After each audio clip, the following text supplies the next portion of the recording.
Story 1. Every apartment I've lived in has the same door, and I finally opened it. The first time I noticed the door, I figured it was just a mistake.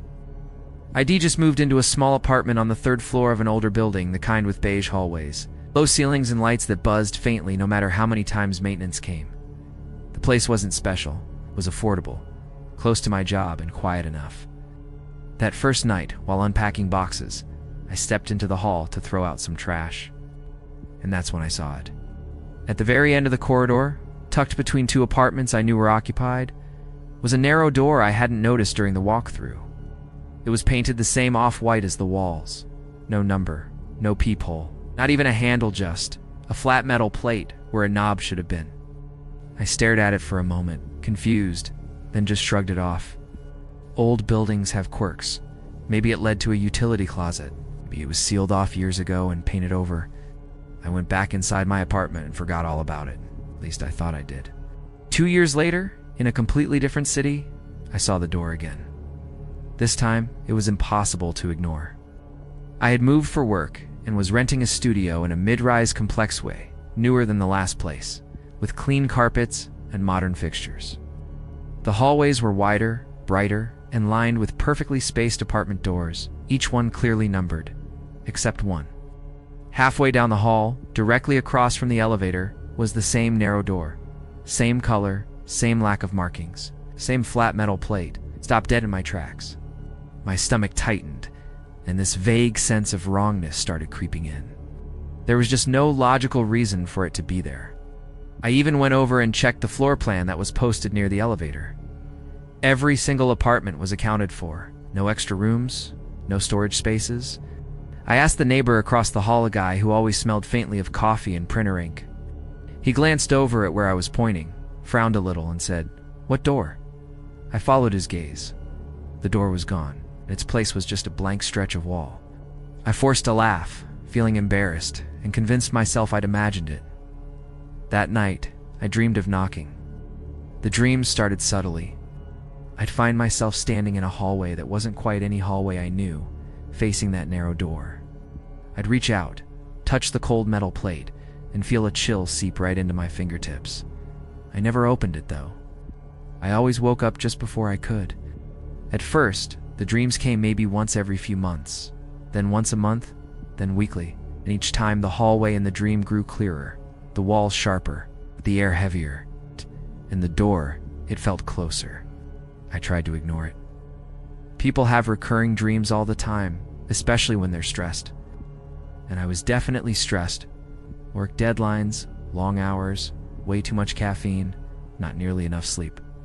So when I moved again, this time into a townhouse complex, I told myself the dreams would finally stop. They didn't. Because on my very first night there, as I walked upstairs toward my bedroom, I passed it. The door at the end of the upstairs hallway, same size, same paint, same complete absence of any identifying feature. It just didn't belong there. I knew the layout of the house. There was no space behind that wall. I stood there frozen, my heart pounding in my chest. Then slowly the overhead light flickered, and when it steadied, the door was gone. That was the moment I stopped dismissing it, started documenting everything: dates, locations, sketches of floor plans.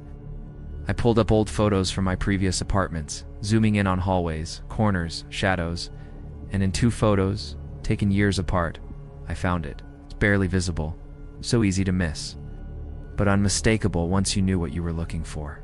The door had been following me. Or maybe I had been following it. I did what anyone would do in the age of the internet. I started searching. At first I found nothing. Plenty of ghost stories, creepypastas, urban legends, but nothing that matched my experience. Then, buried deep in some obscure forum thread, I found a comment. All it said was, "If you see the unnumbered door more than once, stop moving." No explanation, no follow-up, just that single, cryptic sentence. I hit refresh on the page. The comment was gone. In my current apartment, the 4th place I lived in since first seeing the door, I noticed it again after nearly a year of nothing. This time, it was closer.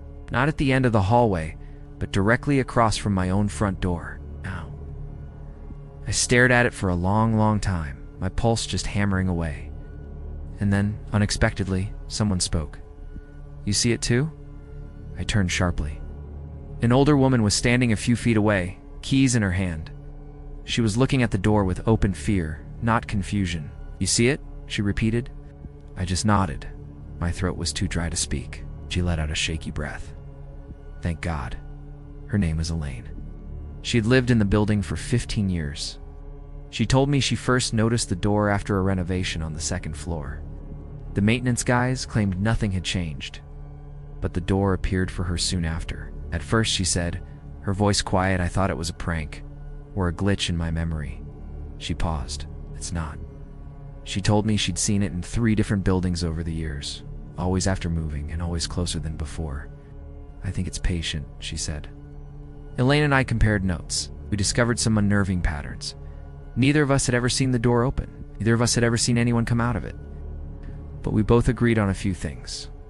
The door only appeared when we were alone or when the other person, like us, already knew about it. It never showed up on cameras or in mirrors. The longer you noticed it, the more often it appeared. Most importantly, it never appeared in the same place twice, within the same building. It was moving. A week later, I heard something. It was late, past midnight, and I was lying awake, just staring at the ceiling, when a faint noise drifted through my apartment door. A soft, rhythmic sound, like breathing, not loud, not urgent, just steady. I got up and opened my front door. The hallway was empty, except for the door. It stood directly opposite me, closer than it had ever been, and the sound was unmistakably coming from behind it.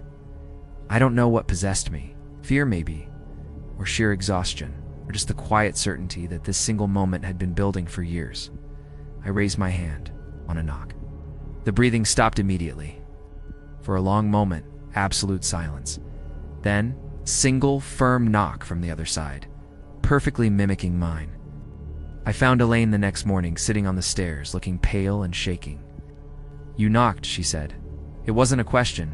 I heard it. She told me she'd knocked once years ago. After that, she said, it started answering. She moved out within a month, but the door just followed her. Moving doesn't stop it, she whispered. Elaine believed it curious. Elaine believed the door wasn't a place. It's a boundary, she said. Between where we are and where we're supposed to end up, I asked what happens if someone opens it. She just shook her head. I don't know. But I know what happens if you don't. That night, the dream was different. I wasn't standing outside the door anymore. I was inside a narrow hallway, identical to the one in my building, but stretched impossibly long. Doors lined both sides, all of them identical, all of them unnumbered. And at the far end, a sliver of light and the sound of breathing. When I woke up, my heart was racing, stumbled out of bed and into my hallway. The door was there, but this time, it had a handle. Simple, brushed metal knob, just waiting. Elaine left the building that day. I never saw her again. The door didn't follow her. It stayed right there across from me. Every single time I passed it, I felt this pressure in my chest, a strange pull that made it hard to breathe. I stopped sleeping. I stopped eating. The breathing from behind the door grew louder, more expectant. I don't remember actually deciding to open it, only remember standing there, my hand on the knob, feeling a strange warmth instead of the cold I expected. The door opened inward, without a sound. The hallway beyond was familiar. It was my hallway, but longer, and lined with doors. At the far end, someone was standing there, someone who looked exactly like me, tired, relieved, and smiling. He spoke, but his lips didn't move. It's your turn, he said, and in that instant I understood. The door doesn't take you, it replaces you. Every time you move, every time you notice it again, you read just getting closer to the moment when you read no longer the one on this side. I slammed the door shut. The hallway snapped back to normal. The door vanished. That was 3 months ago. I haven't seen the door since. But sometimes, when I pass a hallway in a building, I don't live in a hotel, an office, an apartment complex, I feel it, just out of sight, waiting to be noticed again. So if you ever see a door that doesn't belong, one without a number, don't stare too long, because the moment you recognize it, it recognizes you back. Thanks for listening. If you enjoyed this story, Be sure to like and subscribe for more. Stay safe out there. Story 2. Everyone in my town hears the siren, but we're not supposed to talk about what happens after. The siren goes off at exactly 2:17 in the morning. Not around that time. Not approximately. Exactly. The first time I heard it, I thought it was a test, some kind of emergency drill that hadn't been properly announced. I'd just moved to town a few weeks earlier, rented a small house on the edge of the woods, and I hadn't yet learned its rhythms or its routines. The sound wasn't like a tornado siren or an air raid alarm. It was lower, slower, almost mournful. It rose and fell in long, dragging waves, vibrating through the walls of my house rather than piercing them. I woke up instantly, my heart pounding, convinced something was terribly wrong. I scrambled for my phone. No alerts. No messages from friends or family. No missed calls. The siren continued for exactly 1 minute. Then it stopped. The silence that followed felt heavier, more oppressive than the sound itself. The next morning, I tried to ask my neighbor about it. We were both outside, pretending to do yard work while carefully not looking at each other, a strange small-town ritual I was still getting used to. "Did you hear the siren last night?" I asked, trying to sound casual. He froze. It wasn't dramatic. It's a slight pause, enough that I noticed. Then he just kept raking his leaves. "We'll get used to it," he said, his voice flat. "That's it?" Pressed. He shrugged. "It doesn't mean anything." I laughed nervously. It sure sounded like it did. He finally stopped and looked at me. His eyes held something unreadable. Maybe fear, maybe a warning. "Just don't go outside when you hear it," he said, and then turned and went back inside his house without another word. Over the next few days, I brought it up again. The local diner, at the grocery store, at my new part-time job. And every single time I got the same reaction. People would stiffen up. They'd change the subject. Or they'd give me some version of the exact same answer. "You, Don T, go outside." No one explained why. No one even admitted that it bothered them. And absolutely no one would acknowledge what happened if someone did. It quickly became clear that this wasn't some town secret. It was an agreement, a silent, shared pact. The second time I heard it, I was prepared. I woke up just a few moments before 2:17, heart already racing, as if some primal part of me already knew the schedule. When the siren began its low, mournful wail, I stayed in bed. I listened. And this time, I noticed something I hadn't before. It wasn't coming from one direction. The sounds surrounded the house, as if the air itself was vibrating, as if the siren wasn't located anywhere specific at all. Halfway through the minute-long cry, I heard something else. Footsteps, outside my window. They were slow, deliberate. Moving along the street in the dead of night, I held my breath, listening. The footsteps passed my house, then another set followed, and another. I don't know how long I lay there in the dark after the siren stopped.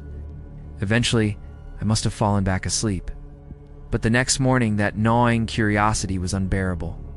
I checked the street first thing. Nothing looked out of place. No footprints on the pavement. No damage to any property. No signs that anyone had been walking around at all. That night, I couldn't sleep. I just sat by the window, staring out at the darkened street, waiting. Right on schedule, at 2:17, the siren sounded again.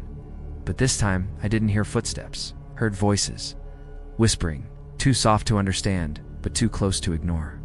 The next day, an old man sat down across from me at the diner without even asking. He just slid into the booth and looked at me. "You're not from here," he said. It wasn't a question. I nodded slowly. "You've been asking about the siren." I hesitated, my stomach tightening. "Is that a problem?" Stirred his coffee, taking his time, the spoon clinking softly against the ceramic mug. "It is if you keep asking the wrong people." I leaned forward, my voice barely a whisper. "Then tell me." He let out a long, weary sigh. "They call it the accounting," he said. "The accounting," he explained, "happens every night at 2:17. The siren is a warning. But it's not a warning of danger coming into town, it's a warning of something going out. The town keeps a balance," the old man said, his eyes fixed on the swirling coffee. Always has. I asked him what that meant. What kind of balance? He didn't answer directly. "Some people owe more than others," he said instead. "And every so often, the town collects its due." I asked him, What happens if someone ignores the rule? If someone goes outside? The old man stared into his coffee cup for a long, silent moment. Then the town notices you, he said finally. And that's bad? I asked. He looked up, and his eyes met mine. They were filled with a profound sadness. Worse than bad, he replied. It means you're available. I had to know more. Started doing my own research. Spent hours in the local library, digging through old newspapers, archived obituaries, and missing person reports. And I found patterns. Every few years, someone just vanished. Without explanation, no bodies ever found. No suspects. No investigations that ever went anywhere. The dates always lined up with the same week. Always in the late autumn. Always after several nights of sirens. On the third night, I couldn't resist. When the siren began its soul-shaking cry, I stood up. The sound filled my head, making it hard to think clearly. I walked toward the front door, every instinct screaming at me to stop, to get back in bed and hide. But I couldn't. Instead, I pulled back the edge of the curtain just enough to see, and I looked outside. They stood in the middle of the road, at least a dozen of them. Tall, impossibly thin silhouettes, barely distinguishable from the surrounding darkness. They weren't walking. They weren't standing still either. They swayed gently, as if they were listening to a song only they could hear, as if they were waiting for something. Then all at once their heads turned in perfect unison, toward my house. I stepped back from the window, but it was too late. One of them raised a long, thin arm. It wasn't pointing, it was waving. Slow, deliberate, beckoning wave. The siren stopped, instantly. The silence that rushed in was thick and suffocating. I scrambled to shut off every light in the house and sank to the floor, my heart pounding against my ribs like a drum. And then I heard it. A knock on my front door. Once, quiet, polite. The knocking didn't continue. After what felt like an eternity, I finally worked up the courage to get up and check. I peered through the peephole. The street was empty. The figures were gone. But on my doorstep sat a small, folded piece of paper. My name was written on it, in my own handwriting. Trembling, I opened it. Inside there were 5 words. You still have time. The old man found me again at the diner the next day. He just looked at me and said, "You looked." I could only nod. That was stupid, he said, but his voice was gentle, but not unforgivable. What do they want? I asked, my voice shaking. He finished his coffee in one long gulp. They want balance, he said. You're new. He explained that the accounting doesn't take people randomly. It takes those who don't belong yet. New arrivals. People without deep roots in the town. People whose absence won't disrupt the delicate balance too much. You're light, the old man said, his words chilling me to the bone. Easy to move. That night, there was another note, slipped silently under my door. This one had a different message. You can stay, it read. And on the line below. But someone else must go. I didn't sleep at all that night. I finally understood why no one talked about it. Because talking made you complicit. Silence was how they survived. The next note contained a list of names. 5 of them. All people I'd met in my short time here. All of them, like me, were newer residents. One of the names had a neat line crossed through it. I understood then. The town wasn't asking me, was informing me of a choice that had already been made by someone else. At 2:17, the siren sounded again. Figures returned. This time they stood closer to my house, right on the edge of my lawn. One of them stepped forward from the group, and it spoke. It's not out loud, but inside my head. A cold, clear voice that wasn't my own. Choose. I won't tell you which name I crossed out. I won't tell you how I justified it to myself in the terrible, silent hours that followed. I'll tell you this. The siren stopped early that night. The next morning, one of the houses down my street was empty. No for sale sign, no police cars. Just a profound, hollow absence. That was 2 years ago. I'm not new anymore. The siren still sounds. Still don't go outside. But now, sometimes I see new people move into town. I watch them from my window. I wonder how long it will take before they start asking questions, because eventually everyone hears the siren, and the town always balances its books. Thanks for listening. If you enjoyed this story, be sure to subscribe for more. Story 3. The people in my town leave their porch lights on for someone who isn't supposed to come back. I noticed the porch lights before I noticed anything else.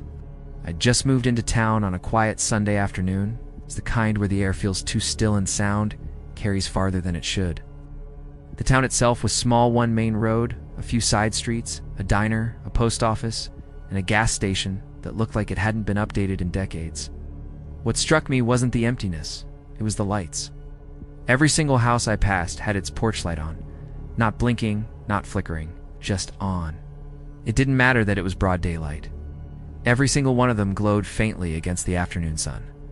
At first, I assumed it was a coincidence, maybe a cultural thing. Maybe the wiring was old and people just left them on to avoid the hassle. But as I started unloading my boxers and glanced down the street, a strange, heavy feeling settled in my chest. Not one house had its porch light turned off, including my new one. The bulb above my own front door was already burning. I met my neighbor later that evening.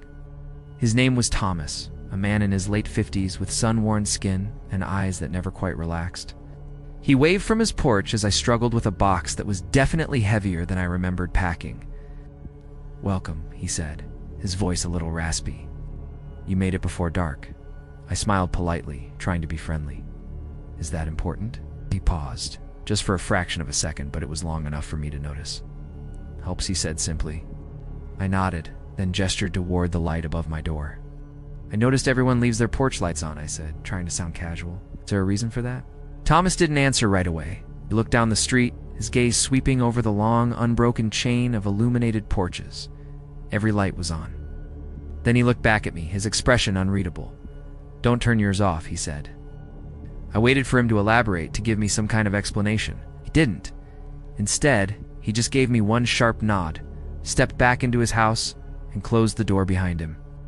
His porch light stayed on. I stood there on my lawn longer than I probably should have, staring at my own porch light as if it might explain itself. It didn't. That night I left it on. The town became unnervingly quiet after sunset. There was no distant traffic, no music playing from open windows, no laughter. Just the faint, almost imperceptible hum of electricity and the occasional creak of old wood settling in the cool night air. I was exhausted from the move and tried to get to sleep early. Sometime after midnight, I woke up. It wasn't abrupt. I wasn't in a panic. I was just awake, lay still in the darkness, listening. And that's when I heard it. Footsteps. Outside they were slow, measured, moving from porch to porch down the street. I held my breath, my heart starting to hammer against my ribs. The footsteps stopped directly in front of my house. I waited for a knock on the door, for a voice to call out, but none came. After a long, silent moment that felt like an eternity, the footsteps continued on, fading down the street. The next morning, the first thing I did was check outside. There were no footprints in the dew-covered grass, no scuff marks on the walkway. Nothing was disturbed. It was as if no one had been there at all. Later at the diner, I tried to listen in on the locals' conversations, hoping for a clue. I caught snippets here and there. "Left the light on, right?" someone whispered at the counter. From a booth nearby, "Still hasn't come back." And then, from another table, a hushed, sharp warning. "Don't talk about it in front of her." Every time I tried to focus on a conversation, voices would drop to a murmur, or the subject would suddenly change. Finally, I got up the nerve to ask the waitress as she refilled my coffee, "Is there some kind of town tradition with the porch lights?" She froze, her hand hovering over my cup. Then she set the coffee pot down carefully on the table. "You're new," she said. "Yes." She leaned in just enough that no one else could hear, her voice barely a whisper. "Then don't be the reason someone notices," she said, before straightening up and moving on to the next customer. That afternoon, Thomas came over. He didn't knock, just stood on my porch, his hands clasped behind his back, his eyes fixed on the light above us. "You ask questions at the diner," he said. "I was just curious," I replied, feeling a little defensive. He let out a long, tired sigh. "The lights are for the ones who left," he said quietly. "And," I prompted, "and for the one who brings them back."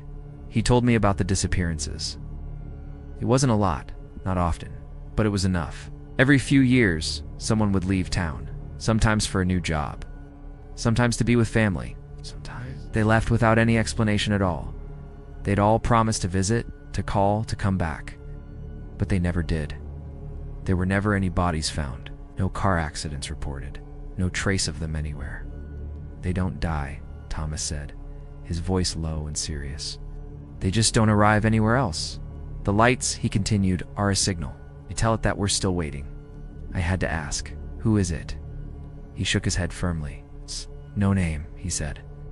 Names make things think they're invited. 3 nights later, I heard the footsteps again. This time I was awake and waiting, watching from my front window. They sounded closer now, heavier. They stopped at my porch. And then my porch light flickered. It didn't go out. It just dimmed for a second. At the very edge of the light, I could see a shape. It was tall, impossibly thin. Its outline wavered, like heat distortion rising off hot pavement. I stayed perfectly still, hidden behind my curtains, not even daring to breathe. After another long moment, it moved on. The next morning, one house down the street was dark. Its porch light was off. The bulb wasn't burned out, the fixture wasn't damaged, it was just off. By noon, a moving truck was parked out front. By evening, the house was completely empty. No one said a word about it. Thomas returned that night, his face grim. If your light goes out, he said, not even bothering with a greeting, you don't turn it back on.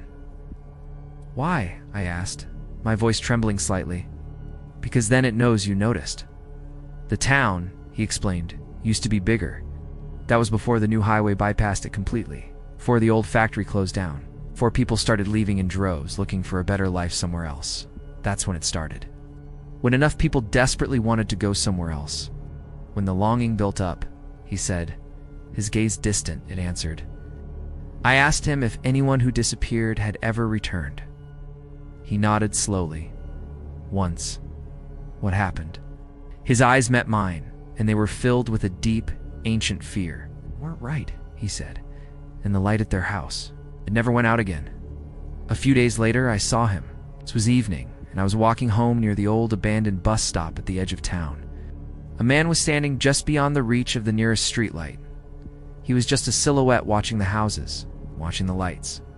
He looked familiar, like someone I almost recognized, a face on the tip of my tongue. I blinked, and he was gone. That night, I had a dream. I was walking down the long, dark road leading out of town. Behind me, the porch lights were fading, one by one. And up ahead in the darkness, something was waiting. It was holding all the things people had wanted back, all the promises they'd been given. A week later, my porch light flickered, just once, a quick, terrifying stutter. My heart dropped into my stomach. I remembered the rule, don't touch it. Don't acknowledge it. Don't let it know you noticed. The flicker stopped. The light stayed on, burning steady and bright. But I felt something settle nearby, presence. Listening, the note appeared on my doorstep the next morning. There was no envelope, just a single piece of paper, folded in half. Right. 2 sentences were written inside. You can leave. Right. Someone else will wait. I took it straight to Thomas. His face went pale when he read it. It's early for an offer, he whispered. That's not good. What happens if I say yes? I asked, my voice barely audible. He swallowed hard. Your light goes out, he said, and someone else's stays on forever. The town doesn't force anyone to stay. That's the trick. It offers a choice. That's how it survives. Some people leave. Others stay. A perfect, terrible balance is maintained. I finally understood why no one ever talked about it, because their silence kept the lights burning. The footsteps came again that night. They were heavier than ever before, deliberate and slow. They stopped right at my porch. My light dimmed, casting long, distorted shadows across the lawn. The shape stepped fully into the weak glow. Its face wasn't empty. It was layered. Faces within faces. All of them familiar. All of them waiting. All of them from this town. I took a deep breath, and then I opened my front door and stepped outside. The light behind me stayed on. The thing tilted its head, a gesture of curiosity, hope. I looked right at it, at all the faces trapped within it, and I shook my head. I'm staying, I said. The shape recoiled as if it had been struck, and my porch light flared, suddenly brighter than it had ever been before. The footsteps never came back to my house after that. My porch light has never flickered since. Sometimes I see new people move in, I watch their lights turn on for the first time, and I wonder how long they'll last before they get their own offer. I'm telling you this for a reason. If you ever find yourself passing through a little town where every single porch light is on event during the day dawn tea, ask why. Don't get curious. And whatever you do, don't offer to leave, because someone will always be waiting to take your place. And some things are very, very patient. Thanks for listening. Story 4. Everyone in my apartment building knows when someone is about to leave forever. The first time I heard the knocking, I thought it was for someone else. I just moved into this narrow 6-story apartment block, the kind of old building wedged between shiny new developments. The rent was cheap, the walls were paper thin, and the hallway lights had this constant low hum. But it was close to work and surprisingly quiet at night. Almost too quiet. Then, on my third night there, at exactly 9 p.m., a knock echoed down the hall. It wasn't at my door, but somewhere farther down. It was slow, deliberate. 3 measured knocks, evenly spaced. There was no urgency to it, no impatience. I paused my unpacking and just listened. A door opened. I heard muffled voices, too soft to make out any words, but they sounded gentle, almost polite. Then, another sound joined in. Applause, not loud. Just a few people clapping slowly, a little out of sync. After that, complete silence. I waited for footsteps, but none came. The next morning, I saw the woman from across the hall and asked her about the noise. She was older, maybe in her 60s, with short gray hair and that tired smile people have when they've learned not to ask too many questions. "Oh," she said, her voice light. "Someone's leaving, moving out," I asked. She hesitated for a moment, then nodded. Something like that. Before I could ask more, she wished me a good day and quietly closed her door. That's when I noticed a small black ribbon tied to her doorknob. I didn't know why, but seeing it made my stomach twist. Over the next few weeks, I started noticing those ribbons everywhere. Thin strips of black fabric tied neatly around doorknobs up and down the halls. Not every door, just some of them. At first I thought it was some kind of memorial, like maybe someone in the building had passed away. But then I noticed something unsettling. The ribbons would disappear the day after the knocking, always, and then new ones would appear on other doors. The next time it happened, I was ready. I stood in my hallway, my ear pressed against the cool wood of my door, listening. 3 knocks. Same pace, same calm insistence. This time, I heard more people gathering. Soft footsteps, quiet murmurs. A door opened. Someone spoke a single gentle sentence, and the clapping started again, lasting longer this time. I cracked my door open just enough to see. Down at the far end of the hallway, a small group of residents stood facing an open apartment. They weren't smiling, but they weren't crying either. They just looked relieved. The apartment door closed, the people dispersed, and a feeling clicked deep in my chest. Knew I had just witnessed something final. The next day, that apartment was empty. No movers, no cleaning crew, no landlord. Just silence. When I walked past it, I noticed the air felt different, heavier, like the pressure changed right before a storm. Oh, I didn't linger. A few days later, I ran into a man named Aaron in the stairwell. He lived on the 4th floor and had this exhausted expression that made him look like he was permanently in the middle of an apology. He looked at me and said suddenly, "You hear it too? The knocking?" I asked. He just nodded. I asked about it once. He said, "Big mistake." "What did they tell you?" He let out a slow breath. "That the building keeps track of who belongs here." Bit by bit, Aaron told me the truth. People didn't move out. They were collected. Some people, they just stopped fitting in, he said, his voice low. "They don't know it yet, but the building does. I had to ask where they went." Aaron just shook his head. "Not out," he said. He told me the building was older than anything else in the neighborhood. It had been a boarding house and something else before that. No one was really sure. The records were missing. Renovations had been done without permits, entire floors reconfigured. "The walls shift," Aaron said, quietly. "Have you noticed?" I hadn't. But after he said it, I started to. There were unspoken rules, but everyone followed them. You don't open your door during the knocking unless it's for you. You attend the goodbye if you hear it on your floor. You clap. And you never, ever ask what happens after the door closes. And most important, Aaron said, his eyes serious, you never refuse. The building doesn't choose at random. It watches. It listens. It notices patterns. People who stay up too late. People who stop interacting with their neighbors. People who linger in the hallways, waiting for something they can't name. It notices when someone starts pulling away, Aaron explained. And then it decides. It happened on a Thursday. I was brushing my teeth when I heard it. 3 knocks.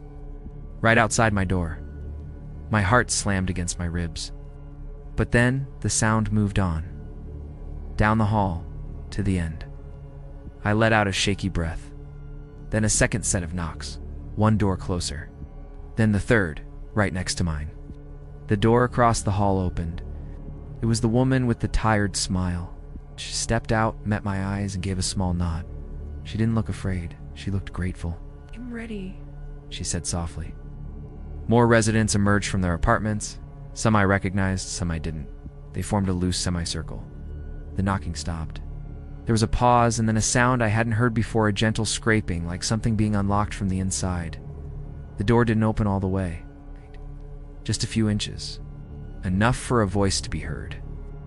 It wasn't loud or distorted. It was perfectly normal. "Thank you," it said.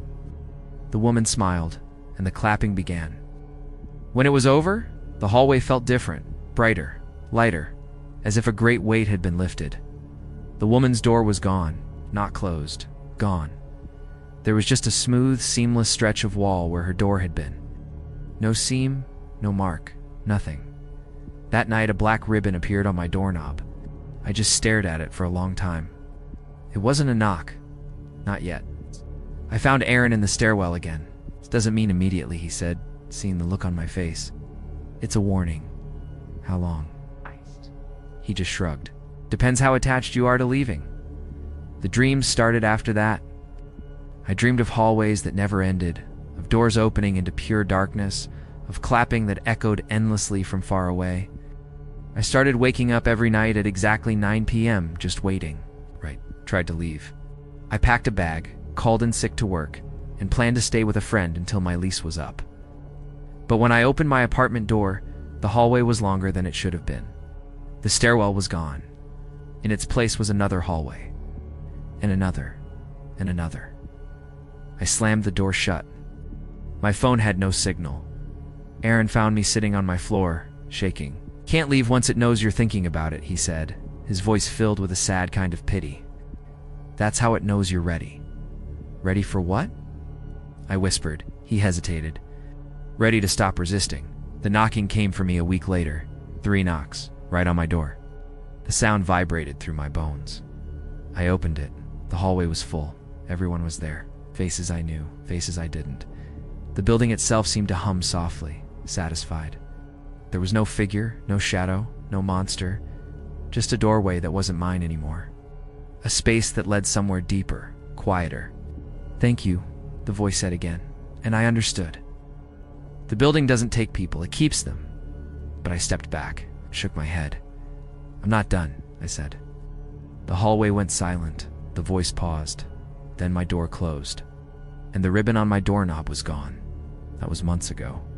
I don't know why I was spared. Maybe the building miscalculated. Maybe it's just being patient. The knocking still happens. But the clapping still echoes through the halls. Doors still disappear. And I know one day it will knock for me again. Because in this building, everyone leaves eventually. Some of us just don't go very far. Thanks for watching. If you enjoyed this story, don't forget to like and subscribe for more. See you next time. Story 5. The town where everyone locks their windows at sunset. The first thing I noticed was the sign.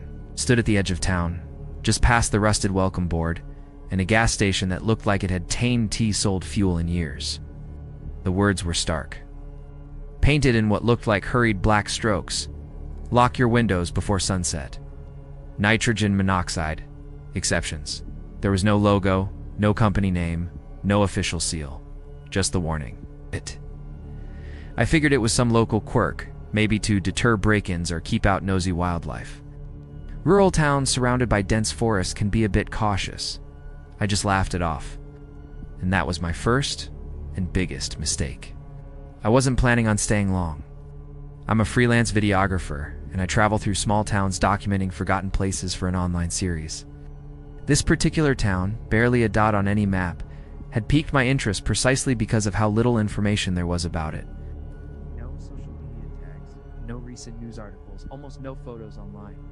It was like the entire town had collectively decided to hide from the modern world. I managed to rent a small room above the local hardware store, owned by an older, quiet man named Curtis. He handed me the key without so much as a crack of a smile and said, "Just one thing. You'll hear things after sunset," he mumbled, his eyes never quite meeting mine. "Just don't answer them." The sun dipped below the horizon way faster than I expected. One moment it was painting the sky in shades of orange and pink, the next it was gone. At exactly 6:42 p.m., the town transformed. Shops that were bustling with activity just moments before closed up mid-conversation. People abandoned half-eaten meals in cafes. Parents ushered their children indoors with a practiced, almost frantic urgency. I heard Curtis locking up the store below me, his movements heavy and deliberate. A moment later, there was a sharp knock on my door. It was him. "Windows," he said, his voice flat. "I know," I replied, a little too casually. "Lock them before sunset, right?" He just stared at me for a long, uncomfortable moment. "Oh," he said, his voice barely a whisper. "Before dark," and then he turned and left, leaving me in the sudden, heavy silence. I locked my windows. Every single one. I checked the latches twice. The room felt sealed, airtight, more like a shipping container than a living space. By 7:10 p.m., the town had gone completely silent. Not a car on the street, not the chirp of an insect, not even the sound of wind in the trees. It was an unnatural, suffocating quiet. Then, at exactly 7:14, I heard the first sound. A knock. But it wasn't on my door. It was on my window. It wasn't an aggressive sound, not like someone trying to break in. It wasn't random. It was a pattern. 3 distinct taps. A pause. 2 taps. Another pause. And then one final slow tap. It felt deliberate almost. Curious. Like something was just checking, seeing if I was paying attention. I stayed perfectly still, holding my breath, my heart pounding against my ribs. The tapping moved. From the window above my desk to the one by the bed. A new pattern, same rhythm. And then, just as suddenly as it started, it stopped. The silence that followed was somehow even more terrifying. Needless to say, I didn't get a wink of sleep that night. The next morning, it was like a switch had been flipped. The town was normal again. Birds were singing, people were smiling as they walked down the street, cars were humming along. It felt like I'd imagined the whole thing. I went downstairs and found Curtis sweeping the front stoop of the hardware store. I had to ask. I described the knocking, the pattern, everything. He didn't even flinch. He just stopped sweeping and looked at me. "Did you answer?" he asked, his voice low. "No," I said. "Good," he replied, a strange hint of relief in his tone. "Then you're still you." That single cryptic answer bothered me more than if he'd just laughed in my face and called me crazy. Over the next few days, I started piecing together the rules. No one sat me down and explained them. I just picked them up from fragments of conversations I overheard from the cautious way people acted. Rule 1. Lock your windows before dark. Obvious. Rule 2. Don't respond to any voices you hear at night. Rule 3. Never, ever look outside after the tapping stops. And the last one, the weirdest one. If something says your name, pretend you didn't hear it. No one ever explained why. They didn't have to. The fear in their eyes filled in all the gaps. On my 4th night, I heard screaming, rip through the silence, raw and terrified, coming from a house directly across the street. I peeked through a tiny gap in my curtains. Lights were flickering on and off inside a home I hadn't really noticed before. Through the window, I could see a dark shape moving. It wasn't violent or fast, it was just wrong. The way it moved defied logic. Then the screams just stopped, abruptly cut off. The next morning, the house was empty. No police cars, no ambulance, no yellow tape. No one was even talking about it. The house looked exactly the same, except for one thing. The window where I'd seen the movement. It was gone. Not broken or boarded up. It was bricked over, seamlessly, like it had never even existed. I stopped filming. I stopped exploring. My little documentary project seemed completely trivial now. Survival was the only thing on my mind. Every day I made sure I was back in my room long before sunset, the windows locked, the curtains drawn, but I could still hear them. It wasn't just knocking anymore. I could hear breathing right on the other side of the glass. It was slow, patient, rhythmic, a sound that just hung in the air, waiting. Then, on the 7th night, the truly terrifying thing happened. I heard a voice outside my window, and it was my own. It called my name, perfectly. It had my exact tone, my cadence, even the slight hesitation I have before I speak. "Hey," my own voice said from the darkness. I forgot my keys. My mouth went completely dry. I was frozen in place, every muscle screaming at me to run, but there was nowhere to go. The voice sighed, a perfect imitation of my own frustration. "I know you're awake." The next day, I found a woman at the diner, staring into her coffee cup. I had to know. I sat down and quietly asked her, what happens if someone answers? She didn't look up, just stirred her coffee for what felt like an eternity. "They come in," she said, her voice barely a whisper. "What are they?" I pressed. She finally lifted her head and met my eyes. Her gaze was hollow. "That's the wrong question," she said. "The better question is, what do they leave behind?" I started noticing something else, something unsettling about the long-term residents. The longer people lived in this town, the quieter they became. They were less expressive, less spontaneous. They chose their words so carefully, as if they were afraid of being overheard, of being remembered too clearly. I asked Curtis about it. He just nodded grimly. "They practice sounding less like themselves," he explained, "so the things outside don't get confused. And here's a strange detail. It's not about the doors. Doors don't matter.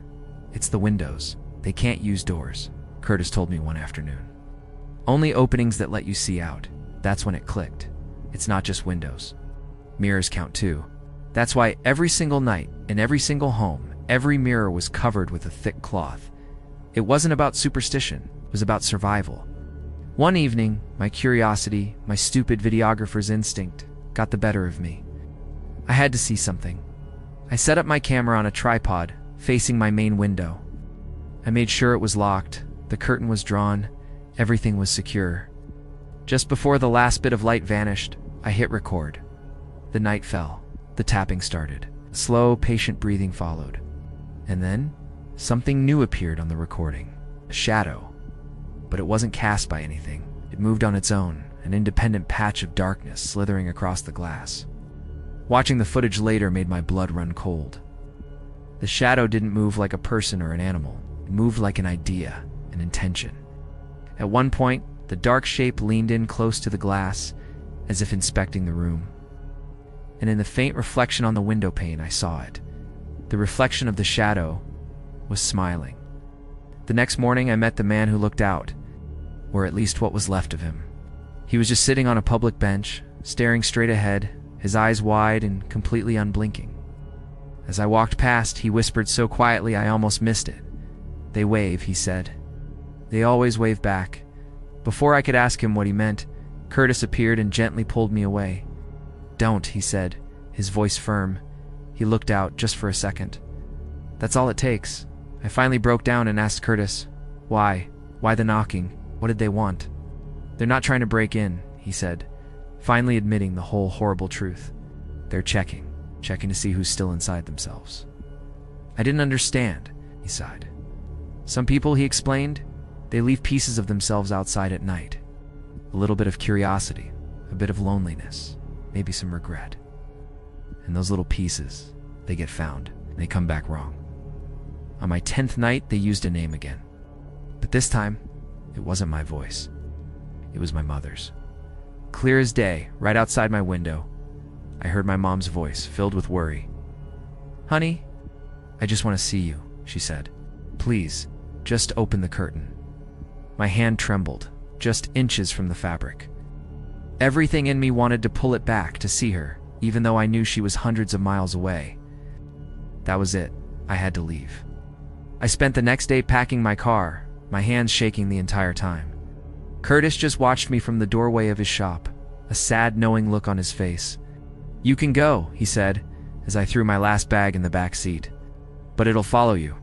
"Why me?" I asked, my voice cracking. "Because you listened," he said. "You paid attention. Now it knows you." I didn't wait for sunset. I got in my car, and I drove. I didn't look back. I drove until the dense forest thinned out, until the road widened, until my phone finally got a bar of signal. I was exhausted. I stopped at the first cheap motel I could find. I went into the room, and on pure instinct, I locked the windows. I pulled the curtain shut. I threw a towel over the bathroom mirror. At exactly 7:14 p.m., the tapping began on the motel window. 3 taps. Pause. 2 taps. Pause. 1 slow tap. Finally understand. The town doesn't contain the horror. It's not a haunted place. The town is a school. It just teaches people how to survive what's already out there. It's everywhere. It's waiting for an unlocked window. Waiting for a moment of curiosity. It's waiting for you to pay attention. Waiting for someone to look back. So, I'm telling you this for a reason. If you hear a tapping on your window tonight, don't answer it. Don't look outside. And whatever you do, please, for your own sake, lock your windows before sunset. Thank you for listening. Stay safe out there.